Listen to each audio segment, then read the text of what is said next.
ये कहानी भगवान का गांव वालों को इंद्र के कोप से बचाना मुख्य रूप से श्री कृष्ण और गोवर्धन पर्वत की कथा से संबंधित है, जो बहुत प्रसिद्ध है। ये कथा इस प्रकार है। 3 कैरेक्टर्स। गोवर्धन पूजा की कथा। भगवान ने गांव वालों को इंद्र के कोप से कैसे बचाया। बहुत समय पहले की बात है। ब्रजधाम, गोकुल और वृंदावन में जब भगवान श्री कृष्ण बाल रूप में थे, तब वहां के लोग हर साल देवता इंद्र की पूजा करते थे। उनका मानना था कि इंद्र वर्षा के देवता हैं और अगर हम उनकी पूजा करें तो अच्छी वर्षा होगी और फसलें लहलहाएंगी। लेकिन एक बार श्री कृष्ण ने गांव वालों से पूछा, क्या हमें केवल इंद्र की पूजा करनी चाहिए? हमें तो उस प्रकृति की पूजा करनी चाहिए जो हमें सीधा लाभ देती है, जैसे गाय, जंगल, खेत और गोवर्धन पर्वत। गांव वालों को श्री कृष्ण की बात समझ में आए और उन्होंने इस बार इंद्र की पूजा न करके गोवर्धन पर्वत की पूजा की। इंद्रदेव का क्रोध। इंद्रदेव को ये बात बहुत बुरी लगी।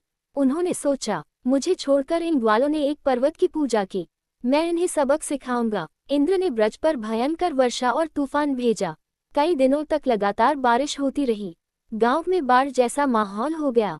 लोग, जानवर, मकान सब संकट में आ गए। श्री कृष्ण का चमत्कार। तब श्री कृष्ण ने अपनी छोटी सी उंगली पर पूरा गोवर्धन पर्वत उठा लिया और सभी गांव वालों को, गायों को, बच्चों को उस पर्वत के नीचे शरण में ले आए। 7 दिनों तक लगातार बारिश होती रही, लेकिन कोई भी ब्रजवासी भीग नहीं पाया। इंद्र को अंततः समझ में आ गया कि ये साधारण बालक नहीं, स्वयं परमेश्वर हैं। उन्होंने श्री कृष्ण से क्षमा